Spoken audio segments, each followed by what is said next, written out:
Hello everyone, this is Govind. Once again, welcome to my channel Govind Soni Physics. It is a platform where you will get the concept of physics easily by studying the notes and imagining the scenario of the situation, which is very interesting. Our today's topic for the discussion is the concept of absolute and relative permittivity. आज हम पढ़ेंगे कि absolute permittivity क्या होती है और relative permittivity क्या होती है और इन दोनों के बीच में आपस में क्या रिलेशन है. Clear. Let's come to the topic. Last lecture के अंदर हमने एक सिंबल पढ़ा that is epsilon naught. Epsilon naught क्या होता है? It is the absolute permittivity of vacuum या फिर free space. Absolute permittivity of vacuum और फ्री स्पेस. और इसका मीनिंग क्या है कि फ्री स्पेस या वैक्यूम इलेक्ट्रिक फील्ड लाइंस को कितनी परमिशन देता है उसमें से पास होने के लिए. कि वैक्यूम में से कितनी इलेक्ट्रिक फील्ड लाइंस को परमिशन मिलती है पास होने के लिए. That is called the absolute permittivity of vacuum. उसी तरीके से अगर मैं लिखता हूँ एप्सिलॉन एम, तो what does that mean is कि medium, M is shown for medium, कि कोई मीडियम कितनी परमिशन दे रहा है उस मीडियम में से इलेक्ट्रिक फील्ड लाइंस को पास होने के लिए. That will be the absolute permittivity of a medium. कि कोई मीडियम कितनी परमिशन देता है इलेक्ट्रिक फील्ड लाइंस को उसमें से पास होने के लिए. That is called the absolute permittivity of that medium. Now will talk about relative permittivity. देखिए, रिलेटिव परमिटिविटी को डाइलेक्ट्रिक कांस्टेंट भी बोलते हैं. क्लियर. रिलेटिव परमिटिविटी, किसी भी मीडियम की रिलेटिव परमिटिविटी को हम कैसे फाइंड कर सकते हैं और उसका मीनिंग क्या है उसके बारे में हम बात करते हैं. Again I am telling, relative permittivity को हम डाइलेक्ट्रिक कांस्टेंट भी बोलते हैं. सो किसी भी मीडियम की रिलेटिव परमिटिविटी क्या होती है, पहले सिंपली अगर मैं बता दूं आपको, तो रिलेटिव परमिटिविटी का मीनिंग क्या है. जैसे हमें पता है absolute medium, absolute permittivity of a medium का मतलब क्या है कि वो मीडियम कितनी परमिशन देगा इलेक्ट्रिक फील्ड लाइंस को पास होने के लिए. उसी तरीके से एब्सोल्यूट परमिटिविटी ऑफ वैक्यूम क्या है कि वैक्यूम कितनी परमिशन देगा इलेक्ट्रिक फील्ड लाइंस को पास होने के लिए. क्लियरली एक बात मैं आपको बता दूं कि वैक्यूम में से फील्ड लाइंस सबसे ज़्यादा पास होती हैं सिवाय किसी दूसरे मीडियम के. क्लियर. जैसे ही कोई दूसरे मीडियम से फील्ड लाइंस पास होती है तो उसको कम परमिशन मिलती है. रिलेटिव परमिटिविटी इसी चीज़ को रिप्रेजेंट करता है. Relative permittivity of a medium is the factor by which the electric field between the charges is decrease relative to vacuum. कि वैक्यूम के मुकाबले किसी मीडियम के अंदर इलेक्ट्रिक फील्ड कितना कम हो जाता है उस फैक्टर के बारे में हमें रिलेटिव परमिटिविटी बताता है. क्लियर. अब हम कैसे फाइंड कर सकते हैं उस फैक्टर को. सी, रिलेटिव परमिटिविटी या फिर dielectric constant of a medium is defined as the ratio of absolute permittivity of that medium to the absolute permittivity of the vacuum. Clear. Relative permittivity, किसी भी मीडियम की रिलेटिव परमिटिविटी क्या होगी, उस medium से जो परमिशन मिल रही है अपॉन वैक्यूम से जो परमिशन मिल रही है. मतलब relative permittivity of a medium is the ratio of absolute permittivity of that medium to the absolute permittivity of the vacuum. Clear.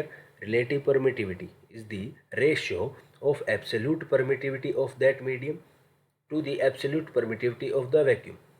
Clear. देखिए कि मीडियम के बारे में, एक ही मीडियम के बारे में हम दो टाइप की चीज़ों की बात कर रहे हैं. एक है उसी मीडियम की एब्सोल्यूट परमिटिविटी. क्लियर. और सेकंड वन इज उसी मीडियम की relative permittivity. Clear. Absolute permittivity को कोई मतलब नहीं है कि किसके साथ कंपेयर किया जा रहा है. नो, वो उस मीडियम की एब्सोल्यूट, सिर्फ उस मीडियम के बारे में बात करता है. जबकि रिलेटिव परमिटिविटी क्या करता है, रिलेटिव परमिटिविटी कंपेयर करता है उस मीडियम की परमिटिविटी को और वैक्यूम की एब्सोल्यूट परमिटिविटी को. Clear. Relative permittivity of a medium is the ratio of absolute permittivity of that medium to the absolute permittivity of the vacuum.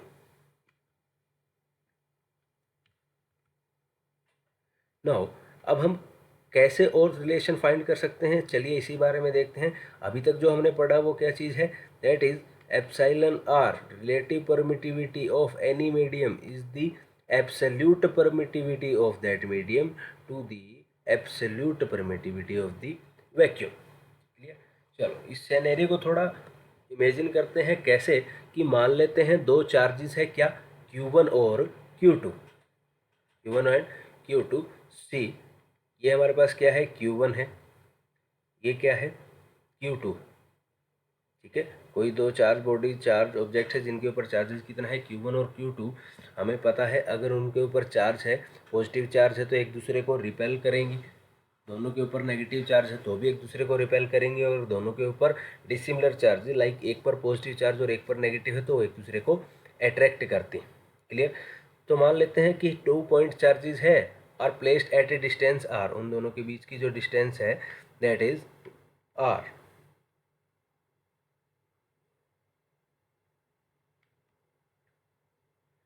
Q1 and this is Q2, और उन दोनों के बीच का जो डिस्टेंस है that is denoted by r, और वो दोनों रखे हैं किसी वैक्यूम में। तो उन दोनों के बीच में जो फोर्स होगी दैट विल बी, क्या होता है वो force, according to Coulomb that force will be directly proportional to multiplication या product of magnitude of the charges, and that force is also inversely proportional to square of distance between them. और जब इस proportionality को उठाते हैं तो एक constant लगाते हैं that is K Q1 Q2 upon R square. But this K is the electrostatic force constant, जिसकी वैल्यू कितनी होती है, K is equal to 1/4 pi epsilon naught. Because हम वैक्यूम की बात कर रहे हैं तो इसलिए मैं क्या यूज़ कर रहा हूँ, epsilon note. Clear. This is in SI system. So value जब के की यहाँ पुट करते हो तो जो हमें रिजल्ट मिलता है that will be Q1 Q2 upon 4 pi epsilon naught r square. That will be force between two charges when these are placed at a distance r in vacuum। ठीक है, ये फोर्स उन दोनों चार्जेस के बीच में लगेगा।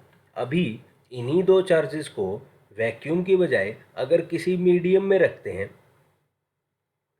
अगर किसी मीडियम में रखेंगे तो again F is directly proportional to Q1 Q2 and F is directly inversely proportional to square of distance between them. और जब प्रोपोर्शनलिटी हटाते तो क्या है, कोई कांस्टेंट लगाएंगे, लेकिन अब जो कांस्टेंट लगेगा that will B not 1/4 pi epsilon not, that will B 1/4 pi epsilon m, मतलब permittivity of that medium, absolute permittivity of that medium. और ये वैल्यू जब यहाँ पुट करते हैं जो हमें रिजल्ट मिलता है that will be F of medium is equal to Q1 Q2 upon 4 pi epsilon m r square. Clear.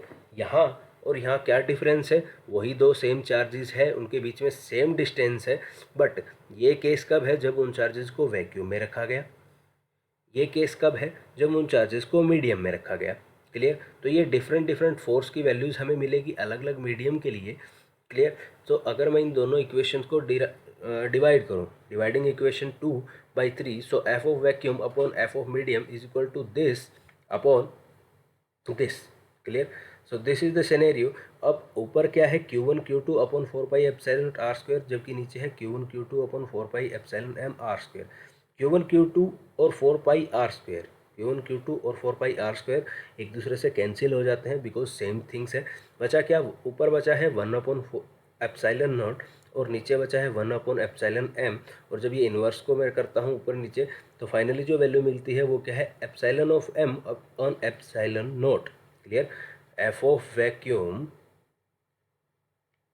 Vacuum के अंदर जो फोर्स है और मीडियम के अंदर जो फोर्स लगेगी, उन दोनों का रेशियो किसके इक्वल आता है, absolute permittivity of the medium to the absolute permittivity of free space. अभी 2 ही मिनट पहले हम ये चीज़ पढ़ के आए हैं कि रिलेटिव परमिटिविटी भी तो यही चीज़ होती है, क्या चीज़, कि ratio of absolute permittivity of that medium to the ratio of absolute permittivity of free space, this is called my relative permittivity.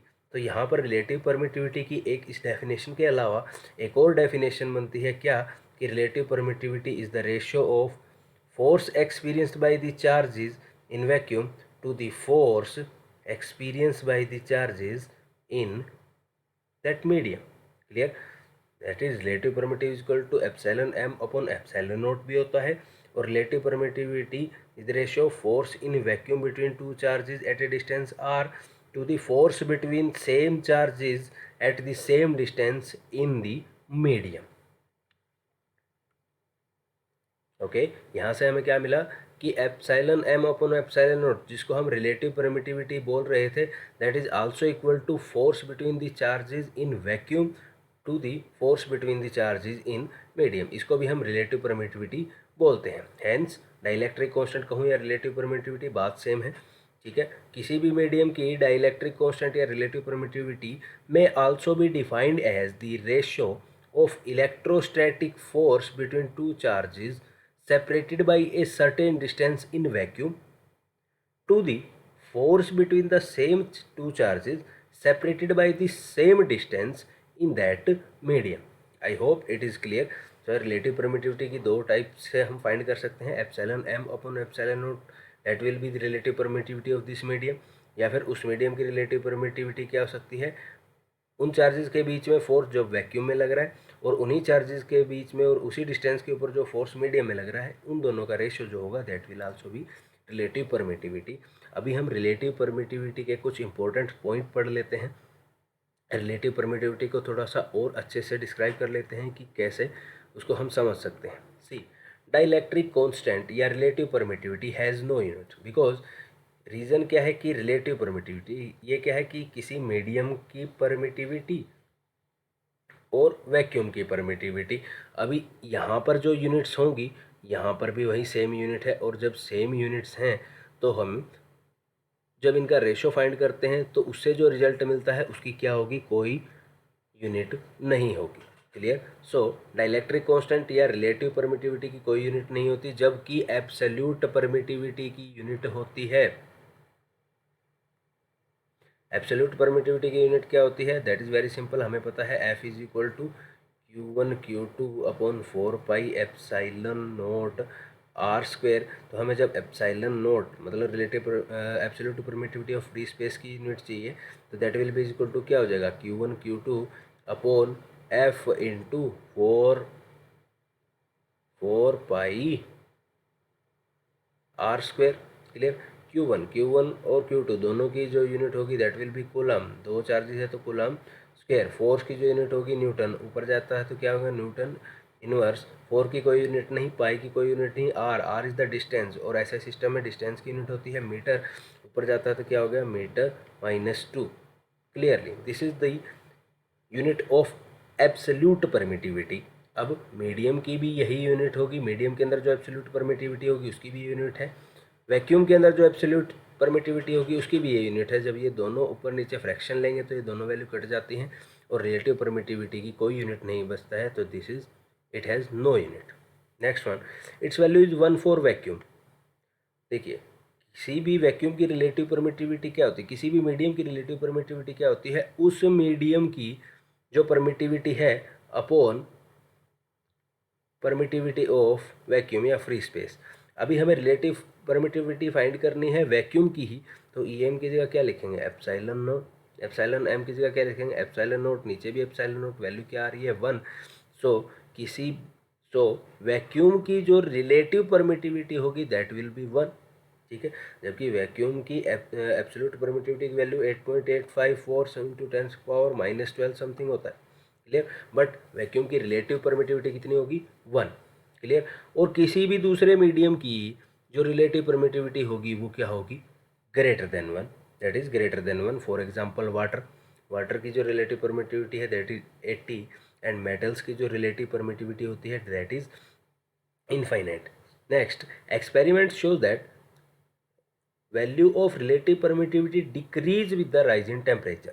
जैसे टेम्परेचर राइज करता है वैसे ही रिलेटिव परमिटिविटी की वैल्यू किसी मीडियम के लिए क्या करती है, डिक्रीज होती है. ठीक है, जैसे ही टेम्परेचर में राइज होगा, टेम्परेचर इंक्रीज होगा, रिलेटिव परमिटिविटी क्या होती है, डिक्रीज होती है. नेक्स्ट थिंग, अब हमें पता है सेकंड पॉइंट से कि epsilon r is always greater than 1. Clear? Epsilon r is always greater than 1. जबकि एप्सिलॉन आर हमें पता है, एप्सिलॉन आर क्या होता है, epsilon r is equal to F upon F of vacuum. Vacuum में जितना फोर्स लग रहा है और मीडियम में जितना फोर्स लग रहा है उन दोनों का रेशियो होता है। और epsilon r is always greater than 1, epsilon naught is always greater than 1। तो इस इक्वेशन से और इस इक्वेशन से मैं ये लिख सकता हूँ क्या, कि एफ ऑफ वैक्यूम और एफ ऑफ मीडियम भी, जब ये दोनों इक्वल हैं और ये चीज़ 1 से बड़ा है तो मतलब ये भी 1 से बड़ा होगा, that will be greater than 1।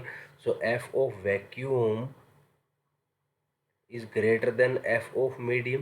What does that mean, कि दो चार्जेस Q1 और Q2 जो कि R डिस्टेंस के ऊपर है, जब उनको वैक्यूम में रखा जाता है उस टाइम पर जो फोर्स लग रही है, और उन्हीं दो चार्जेस को इतनी ही डिस्टेंस के ऊपर मीडियम में जब रखा जाएगा तब जो फोर्स लगेगी, उन दोनों में से वैक्यूम के अंदर लगने वाली फोर्स हमेशा ग्रेटर होगी किसी भी मीडियम में लगने वाली फोर्स के मुकाबले। That is force between two charges is maximum in vacuum and the force decrease if the charges are placed inside a medium keeping all other quantities constant। all other quantities means क्या क्या, charge के magnitude को constant रखा जाए और उनके बीच की जो डिस्टेंस है उसको भी अगर कांस्टेंट रखा जाए, तो जो वैक्यूम में जो फोर्स लगेगी दैट विल बी ग्रेटर बजाय किसके, मीडियम में जो फोर्स लग रही है उसके मुकाबले। I hope it is clear to all. Thank you. I hope आपको समझ में आया होगा। अगर आपको समझ में आया है तो please subscribe the channel. Thank you.